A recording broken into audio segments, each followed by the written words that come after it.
Feeling the need for change is at the heart of your ability to make it happen. Welcome to Turning Inward. I'm Vivian Carrasco, your midwife, teacher, and host for this podcast. Together, you and I are going to navigate the interior life. And we're going to do that by unearthing our personal truth, our own insight, and our inner knowing. These are weekly teachings that are brought to you by hard-nosed scientific evidence focused on spiritual direction with integrity and self-awareness. In 2 words, this is your inner work.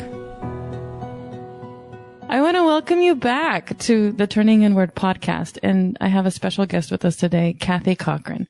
She's a soulful nourishment specialist, but she's also my friend. We met lots and lots of years ago. It seems like a lifetime ago in 2014. And she's one of the few internet friends that I've met in real life. So I'm really excited about our chat and our catch-up session, Cathy. Mm-hmm. Yes, I'm so excited to talk to you. I always love talking to you, Vivian. I could talk to you for hours. Oh, it's mutual. So I'm looking at your beautiful website, and you know what's standing out to me is this word whole. Say more about whole health. Oh my goodness. Whole and health actually come from the same root word, where to be healthy actually means to be whole. So that there's that sense of wholeness about you, right? Because when you're healthy, it doesn't mean that you're not sick. You can still be healthy and catch a cold or have a chronic disease, but it's how you're able to find balance and find homeostasis, right? That balanced state of being able to ebb and flow and rise and fall and dance with the stuff that happens in the body in life.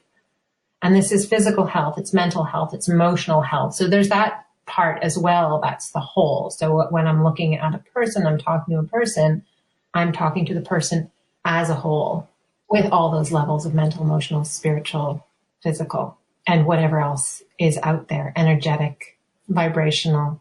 That's it. And then that whenever I hear that word whole now, I've got a picture in my mind of like this ball of energy. And it's just like this pulsing, breathing entity.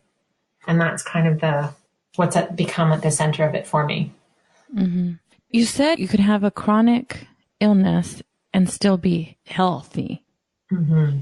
You know, and this ebbing and flowing. And actually, before we even started recording, and I wrote this down, you said, let it be what it is. Is that a sort of mirror to what you've just said? You let it be what it is? There's a good question. You know, that whole idea of acceptance and surrender and being with what is, that people can take the wrong way. You know, if you've got, let's say, diabetes or any chronic illness that's going, yeah, I mean, at a certain point, you do need to accept, I have this thing, because in accepting it, then you can take the steps to heal it, and again, heal and whole. When you're healing something, you're making whole again. So how can you make yourself whole and live a whole life and be a whole person despite the fact that your pancreas isn't working properly? That it's whole and healthy as opposed to perfection, which is another crazy word that in my mind we seek, but it doesn't actually exist. Yeah, perfection is a totally crazy word. Or that you can be perfect, like you can still be diabetic and perfect, or you can still be, you know, fill in the blank and be perfect as you are meant to be in your whole self. Wonderful. So is whole health the same thing? And I'm in a total student mode, like I'm absorbing. Is it the same thing as what I've heard of as natural or preventive medicine? I guess yes and no, where preventative medicine is definitely part of the picture because always, I mean, yes, people tend to walk through my door because they've got an issue and there's something that they want to quote unquote fix, but it doesn't stop there. And there's also people who come either because they're afraid of X disease that runs in their family or that they're starting to gain weight, which may then set them up for A, B, and C. So there's that prevention. And yes, sometimes people, we just want to be our best selves, right? We want to eat the best so that we can be the best person and have the most energy, et cetera, et cetera. Yeah. So it gets into that prevention. And I sort of see prevention as sort of the second step. So as I was saying, if somebody comes to my door because they want to fix something, that's damage control. Once you've got into damage control, you get into maintenance and prevention of slipping back to whatever that state was. But then you move forward into the next step, which then is the creation mode. And how can I now, I've prevented and I've stopped the issue. I'm learning how to maintain and prevent the issue, which gets into back into that whole idea of being healthy, even if you have a chronic disease. And then you move into creation mode, whereas how can I now move forward to become the person that I vision for myself to be? And in that becoming, that's both internal to the body and external to everything around us. Absolutely. So I see this whole health as not just what maybe I thought of it before, and I'm thinking like years before, right? It's this idea that I'm not sick. Mm-hmm. That's not the thread that you're weaving together. No. Yeah. It's more of an integration of everything that provides us with nourishment and health. Absolutely. In our whole being. Beautiful. And that's why I use that word nourishment, right? I use the term soulful. Technically my title is holistic nutritionist, but I like that term soulful nourishment because that word nourishment does encompass so much more than the physical, the food piece. Yeah. It does, this is exactly what you teach and what you talk about. It's working from the inside out, nourishing yourself on all those different levels. All the levels, our thoughts as nutrients, our food as medicine, our surroundings as, fertilizer. Your surroundings, your relationship to your surroundings, your relationships to other people, your relationship to the guy in the drugstore who sold you your Tampax this morning. I don't know, everything. But then also your spiritual practice and your relationship with yourself. Yeah.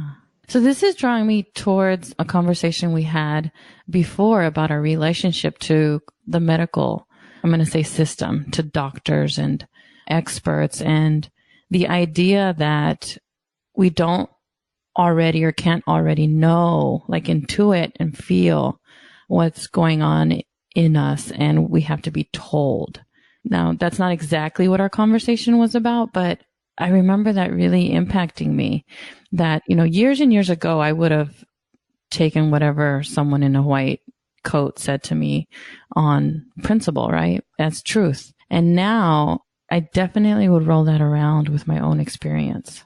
Yeah, definitely. And it's that whole idea. And I think if I remember correctly, what we were talking about before is something you were saying you see in your mom, I see in my mom, and it could be a generational thing, but where that whole idea of the doctor said, therefore I must, my mom's taking pills that she sort of knows what they're doing, but not really, and doesn't really understand the impact of.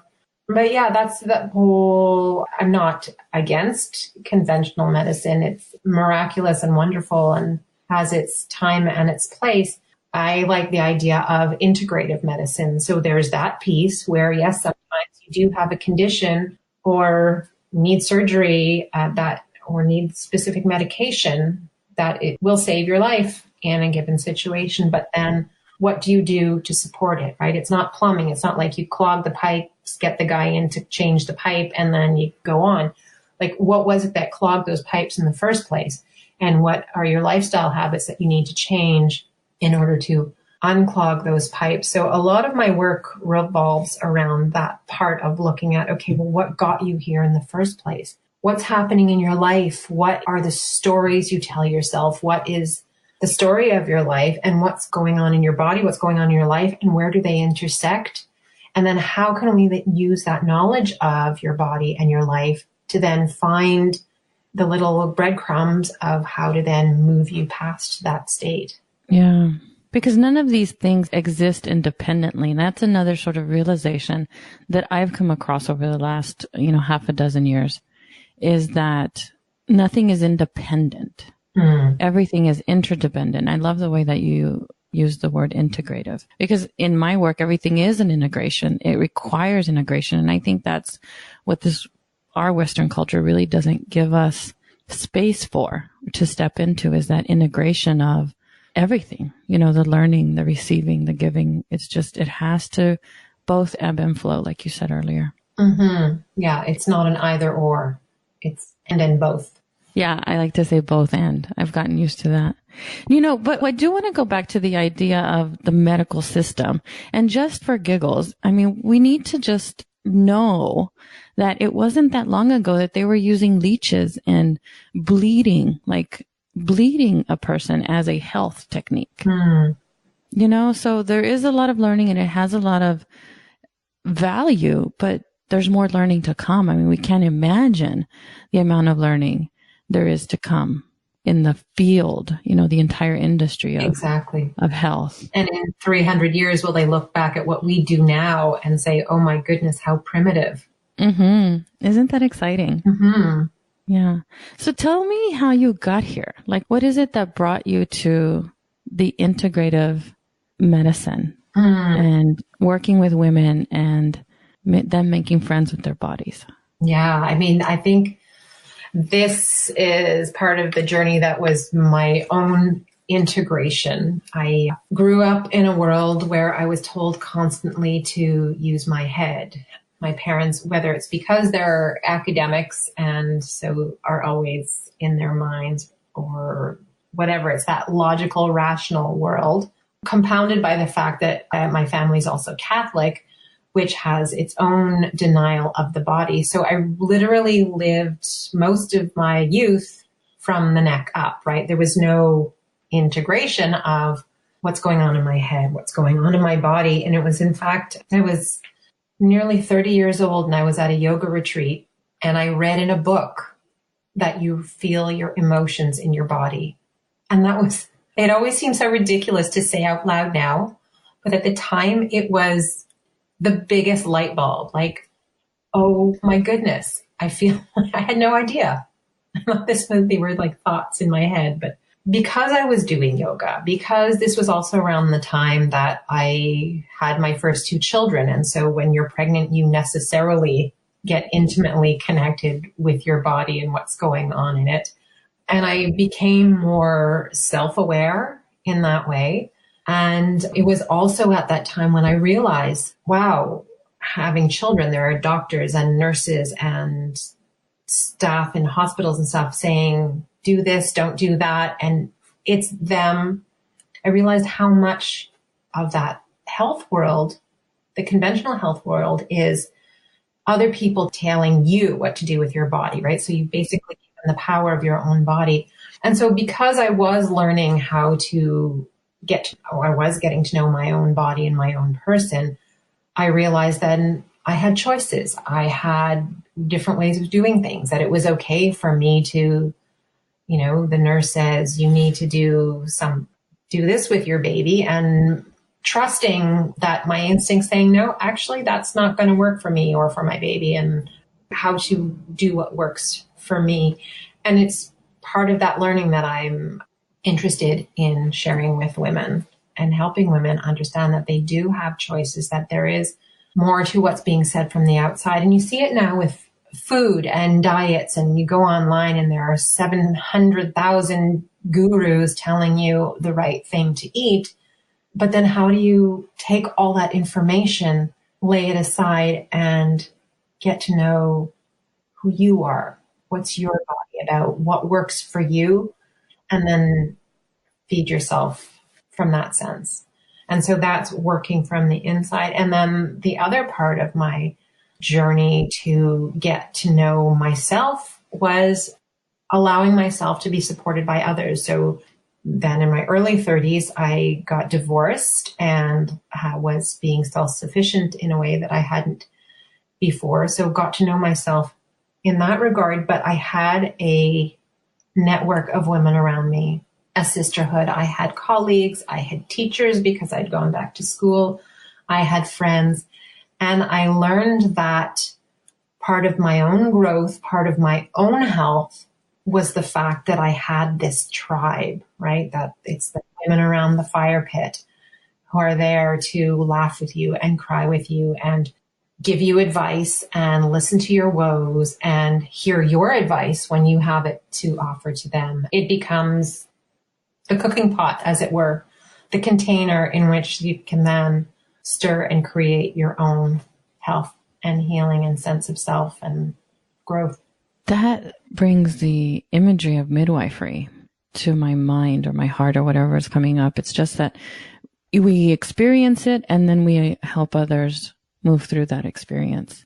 I really want to go back to what you said about waking. Well, you said about it being in your head. There's a teacher who recently used the term waking down. Where the circles that I swim in, there's a lot of language or dialect around awakening, enlightenment, whatever you want to call it, consciousness. But it really resonated with me when someone said, we're not waking up as much as we're waking down. I love that.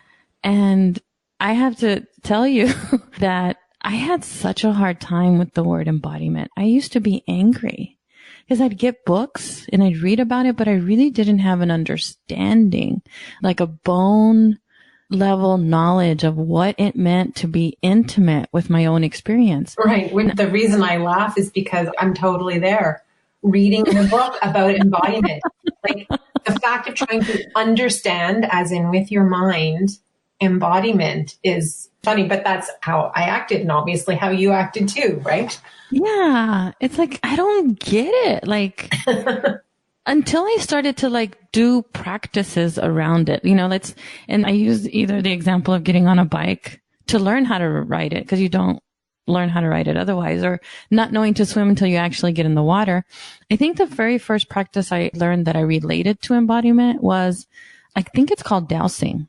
So you hold a piece of food in your hand and I think you drop it. Do you know this practice? Your body leans towards it or away from it? Yeah. Well, people call it applied kinesiology as well, or dowsing, handling, right? It's all the same idea. Tell us about it. You can explain it a lot better than I can. I know what you're talking about. I've never heard of it. Oh, okay. It's a food, but even so, and it could be the fact that if you're choosing between two different foods or supplements or whatever, even feeling them, does one feel heavy in your hand and does the other one feel light? And yes, I've heard that with letting your body be the pendulum, where you sit still and you either lean in or push away. And so what applied kinesiology is where people who practice this, and I've studied it, I don't use it in my practice, where you can muscle test. So the strength in somebody's arm will increase or diminish based on if an item is strengthening them or weakening them. Oh, I use that tool in coaching, like holding somebody's arm down to help them see for themselves if they're telling the truth or if they're telling a lie. Because one of the things that early on in my journey, I guess the outcome or the goal that I wanted is I wanted to trust myself, because I didn't trust myself. I'm like, how do I trust everyone else if I can't even trust myself? So that's what kind of brought me around to what am I even experiencing? Like, not just ignoring when my stomach tightens or my body clenches, like something else is there. And I don't know if you went through this, Cathy, but I certainly did then and still do. As this onion unfolds, go through periods of feeling crazy because it's not generally accepted in our culture. Mm-hmm. Not crazy like institutional crazy, but all these weird things they're not weird, they're normal to me, but I don't see a lot of it happening around me. Like, you have beautiful curly hair. I just, in this last year, stopped using products that are, I've used growing up and, I've been marketed to. Like, it's all natural, plant-based. And I've just this year, well, we're in 2019, so last year, accepted that I have curly hair. It's been fascinating to me.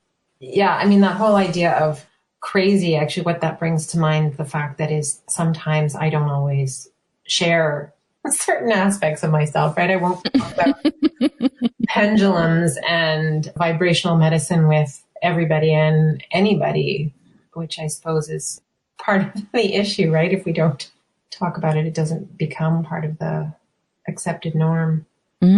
Yeah, that's true.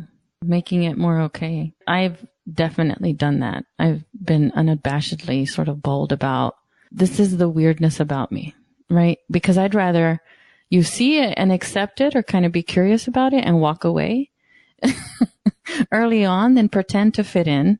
You know, I feel like my years of fitting in are totally behind me. Like I want and seek for places and experiences and people where I have a sense of belonging. Like I felt like, I think it was my 40th birthday or 45th birthday. I'm not sure which, but at one point recently, this was the big aha for my whole life. That idea of there's a distinct difference between the two. I mean, I hadn't recognized it before. It's interesting you say that. My word for 2019, I choose a word every year, and my word for 2019 is be yourself, as in your capital S self. With that idea of the fact that I am multicolored and multifaceted, and all my facets don't necessarily appeal to everybody, but to just shine as I am and let it be what it is. And let it be what it is. I think that's a phrase for you too, because you've said that a couple of times. You're right, I have. I can write it down. You know, I shared a book with you that really piqued my interest. It was called Into the Magic Shop by James Doty. So it's an interesting novel. It's an actual novel. But one of the things that Dr. Doty does is he's initiated this program at Stanford about compassion.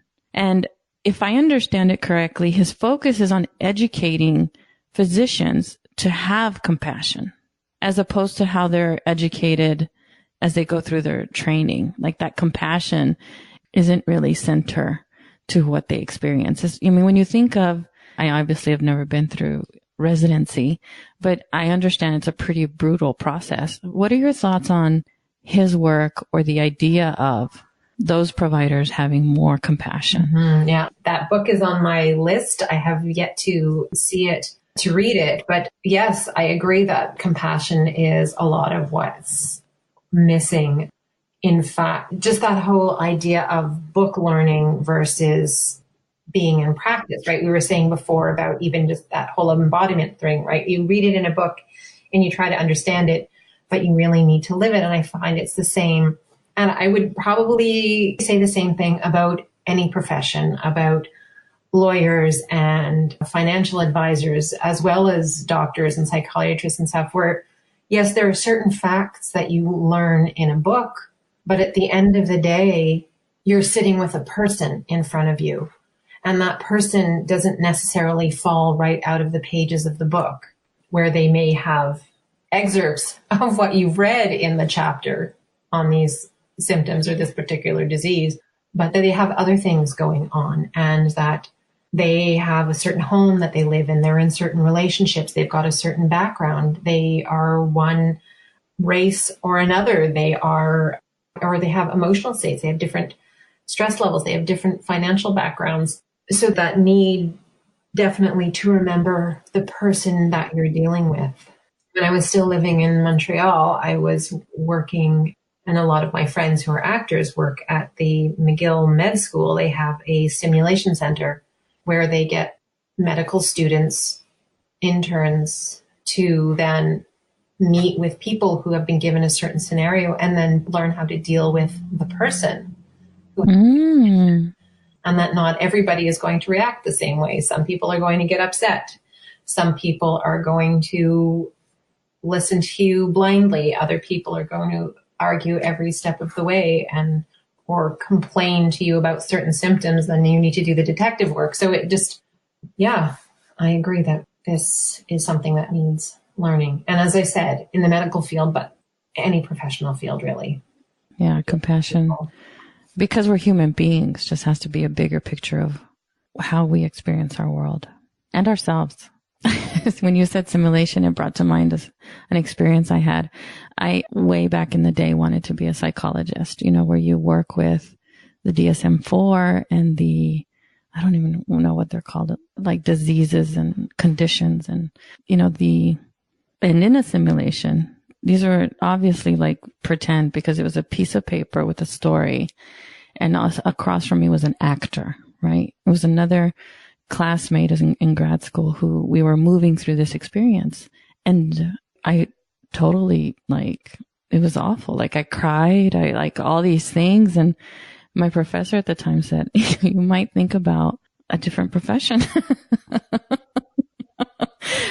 because it was that spectrum was just not where I think I thrive, and so I went into a much, more about identity. I went into career way back then. Gosh, this is 30 years ago, killing myself at how long ago it was. But I'm glad for that simulation, that experience, that actual, not just book learning, but actual experience of what it might be like to sit across from someone and help them through trauma or something like that. That wasn't for me. I'm so grateful. At the time, it felt like a huge ego, right? Like a punch in my stomach. I can't do this. But now I feel like it's one of the best shifts in direction that could have happened to me, because I don't think that I would have thrived in that environment. Yeah, which brings up the idea of something else that I certainly learned much more in practice, and I was taught a certain amount when I was studying holistic health, but that idea of learning to protect yourself in those relationships, right? So in any type of helping relationship, medical doctor, psychologist, holistic health practitioner, massage therapist, whatever, whenever you're dealing with people, there's that whole idea of being able to stay contained within yourself, stay compassionate with yourself, but then also effectively have a boundary, a protective layer, tools to not necessarily take on other people's energy so that you can work with them effectively. And certainly, 30 years ago, if they're not teaching that as part of the course, it takes a certain amount of life experience to be able to be there. Yeah.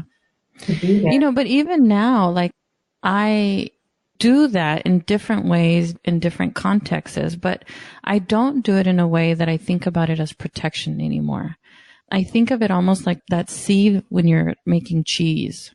It's a filter. So it allows a flow to come between without a wall, or a block of I am protecting myself, but just, sort of intentionally allowing certain, I don't know, I just can't even bring it to words, but it's no longer for me.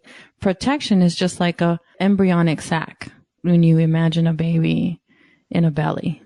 Yeah, actually, and it said almost like a sieve. I see it, and I've used the word container, and I think the last time you and I spoke, we talked a lot about containers. For me, it's like a container so that if you imagine a bowl, which is a neutral, safe space, and I'm in there as the practitioner, and the other person is there in the client seeking help, so that it's the container holding our time together. And I learn, and more every year, I realize then that at that point, I'm just the channel for what needs to be said to this person at this time. And so I'm taking me personally out of the equation. Yes, I have certain life experiences that will help me relate to that person.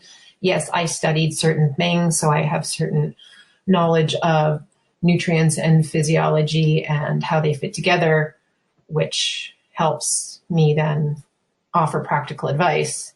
But that space, it's the conversation, it's the interaction that opens the door for the healing. So then in that sense, I am protected because I am not personalized in that way.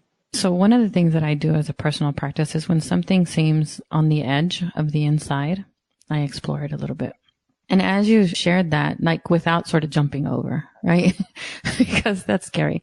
But as you were sharing that, when I'm in coaching sessions, that's something that I've had to become used to. It happens, I think, without me knowing how it happens. But when I allow my ego, the intellect part of me, to take a back seat and I am fully present with the other person, it is not me that comes through to witness, to share, to exchange. And it is a conversion. It is a nourishment. I don't want to go as far as healing because I don't feel like I fit into that medical practice, but it is definitely generative, like when a plant receives water or sunshine. And that's been an interesting experience to get used to over the years. That's a really general description of that. But yeah, I don't want to use the word magical, but it is without logic. It doesn't make sense to my logical brain. Yeah. We're at the beginning of 2019. And for a lot of folks in our culture, there's this idea of diet and of losing weight and that being healthy. My perception and the evolution of health changes, and I'm glad that it does, because it just seems to get deeper and richer as I have more experiences. One of the things that I have embodied is this idea that losing weight is not healthy for me, but gaining muscle and maybe changing or shifting the percentages of how much fat I have in relation to my mass. Like I can see that more, when in the past it might have been about a specific size or a specific weight. And so I wanted to just explore the idea of diet and losing weight with you. Mm-hmm. Yeah. And the hope for weight loss is definitely what gets most women through my door, or that idea that they say, I want to eat more healthy. And in their brain, that means cutting back. It means deprivation. It means less of, not necessarily, I'm more about changing the quality, not necessarily the quantity. And yes, sometimes the quantity needs to be changed. Sometimes that quantity actually needs to be more, not less. But yeah, I steer away from that word diet because it does have that connotation of weight loss diet, whereas, if you look at the true definition of diet, it really just is the food that you eat and the beverages that you drink. That's all that it is. So when you talk about a Mediterranean diet, that insinuates a certain collection of food items that are traditional to Mediterraneans, or, any number of diets. But we don't, as a society, really think of it that way. So how does that shift happen for your folks? I know that earlier in our conversation, you talked about an acceptance phase first, and then maintenance and prevention, and then a creation. Well, it is not that I want to think, I want to feel into this. Do you sense a bigger shift in health?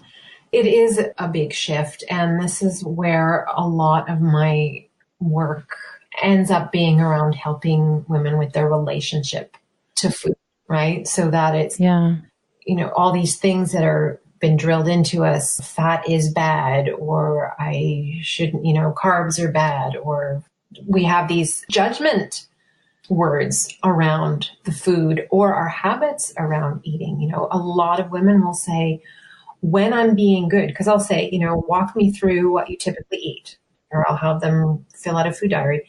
It's like, well, when I'm being good, I eat A, B, and C. But then my food sins. I've had a woman recently use the word sin, which that's a moral judgment, punishable by God. Mm-hmm. My Catholic background in there, right? To your eating habits and the way you're trying to support yourself. And so it's really finding that it's not about good at bad, and you're not bad because you wanted that cookie. You're not, just also doesn't mean you're good because you ate kale either, right? Like it's like the rain. It just is. And some days there's too much rain and it floods things. Sometimes there's not enough rain and there's a drought. But the rain itself is neither good or bad, right? The cookie is not good or bad. The kale isn't good or bad. Yeah, let it be what it is. Let it be what it is. And who are you? Who's the person eating the cookie or eating the kale? And what is behind, I can see it as it's as healthy to eat a cookie that maybe your mother has made the same cookie recipe for your whole life, and it's your favorite cookie in the world, and she uses lovely, wholesome ingredients. She bakes with love, and you sit down with a cup of tea and chat with your mom and savor every bite of this cookie that you've loved your whole life. That's just as healthy as eating a kale salad on some levels. That's supported by research. I've actually read a research study where they took 2 rats. They gave both rats poison. And one rat, they just gave them the poison. There was no other variable. But the second rat, they petted it. they stroked it and they talked to it while they were feeding it poison. And it didn't get sick. It didn't die. So this experience around what we eat and how we eat it, and this whole, like the entire experience. Like I think about my grandma's diet to her 13 kids. I mean, they didn't have a lot of variables in their nutrition. It was about quantity, but they were healthy. So yeah, I just wanted to say, like, wholeheartedly through my own personal experience and what I am aware of and what I've read, like that is definitely supported.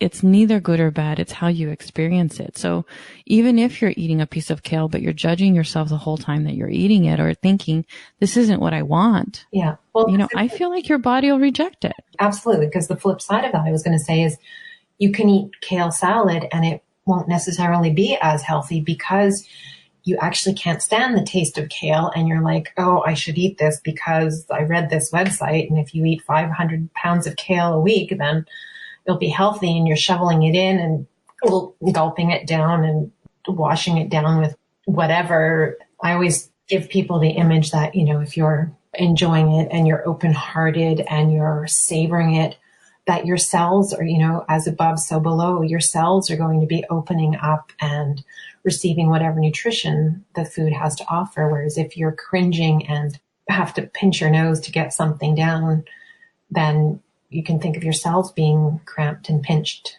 and closed off in the same way. I don't even know the right word, but the experience deepens all the way down to your cellular structure. I mean, and it is just an image. I mean, it's an image I started talking to grade school kids about, but now I talk to all my adult clients about that because it's an image that people Yeah, it definitely resonates. And I can't think of the doctor who talks about it, but with the latest breakthroughs in like, oh my goodness, neuroplasticity and the whole genetics thing, like it makes sense from a logical standpoint. My mind is putting those things together without being able to bring those names and studies to, oh my goodness, what is this guy's name? I can think of him. The whole idea of epigenetics is... Epigenetics, that's the dude, yeah. The dude, well, that's the study of genetics and how you can turn on and off certain genes in your genome, in your DNA, based on practices, and this is lifestyle practices, environmental factors. But the thing is, we think environment as, the chemicals in the air and the chemicals in our water, but your environment is everything. You have internal environment, you have external environment. A stressful family life is part of your environment, or a loving family life is part of your environment. Having friends you can talk to about anything is part of your environment. Clean water, just everything. It's all part of the big picture. Well, earlier you used the word judgment, and I don't know why, but in the last couple of conversations, I have found a way to sort of fit in my weight, because I feel like it's this judgment I'm trying to get over. Because in my mind and on my driver's license, I imagine it to be one weight, but I'm actually closer to 200 pounds as a 5'3" female.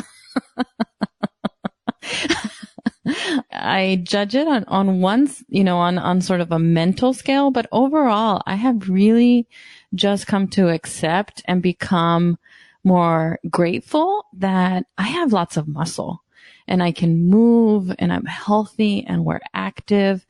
And, saying I'm close to 200 pounds doesn't make me sort of go into this frenzy of fear that I'm going to get heart disease or diabetes or something like that. Like I recognize not the whole picture, but a bigger picture of what my experience is at this weight.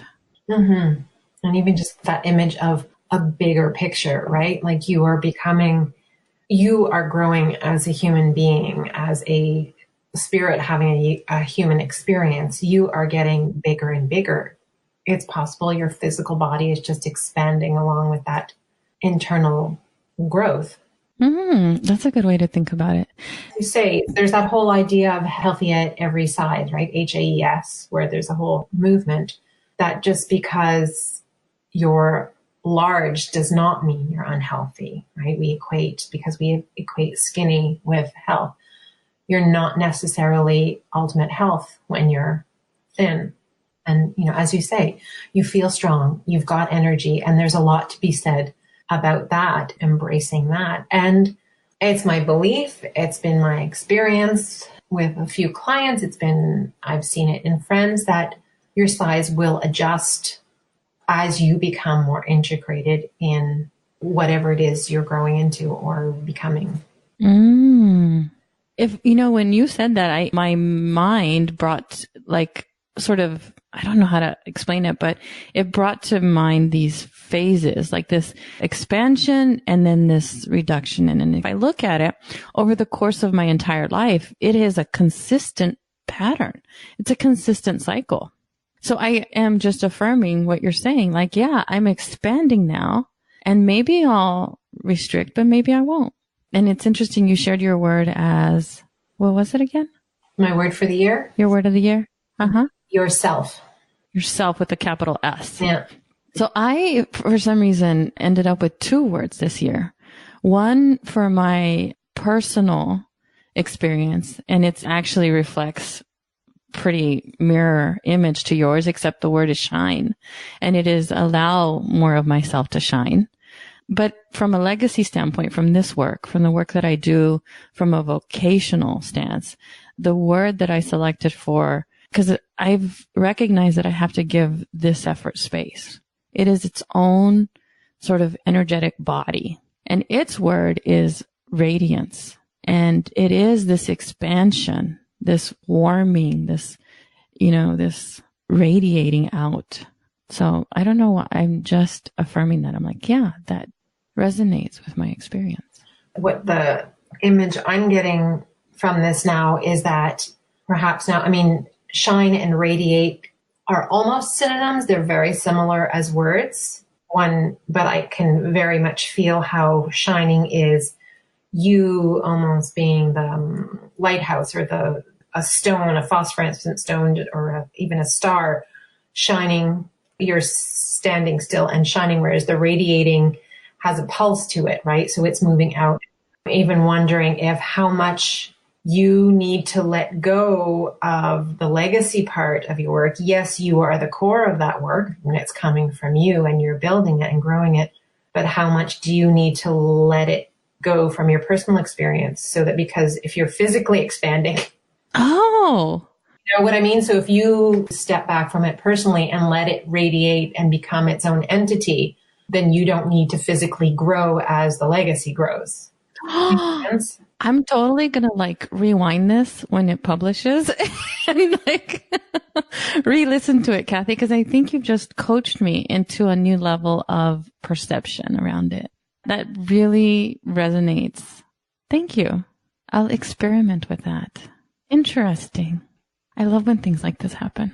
I love it, love it, love it. So what direction do you want to go to? Do you feel like there's something that you want to say, or that's something that wants to be said at this point? I want to say something. It's interesting that you pointed out that I keep saying, let it be what it is. For the last few years, I've had specific goals or paths I want to follow at the beginning of the year. And this year, I feel frighteningly aimless in my pursuits or what message I want to spread. So maybe this is obviously a message I'm hearing today, these words coming back to me, let it be what it is, and not have any specific agenda in mind. And sitting here saying it feels extremely scary, butterflies in my stomach saying it, but it's that same kind of scary of, you're at the peak of the roller coaster. You could go anywhere.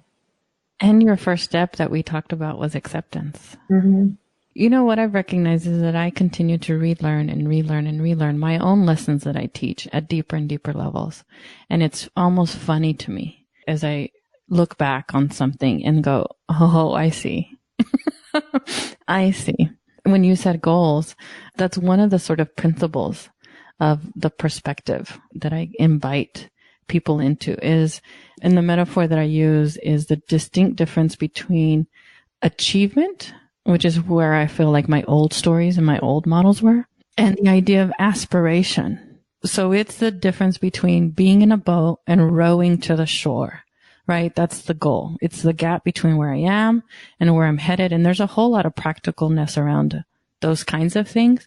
But the bigger picture, right? The expansive picture, the picture that takes into consideration the wholeness of your being is more of setting that focus on that guiding star, the aspiration that knowing you can know that people have gotten to the moon, but that's not the goal. You're being guided by this bigger aspiration that would lead you, that will navigate you as you move through your experience, your world, so that we're not tied down in these, anchored down in these goals that we're getting to. And we allow that experience to be, I'm moving my hands.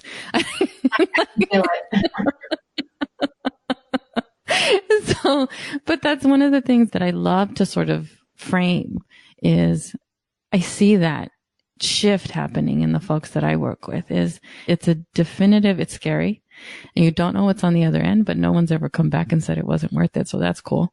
Is that, I have goals too, but I don't fixate on the goals as much as that long-term guiding star that I'm moving towards. Mm-hmm. So I just wanted to share that with you.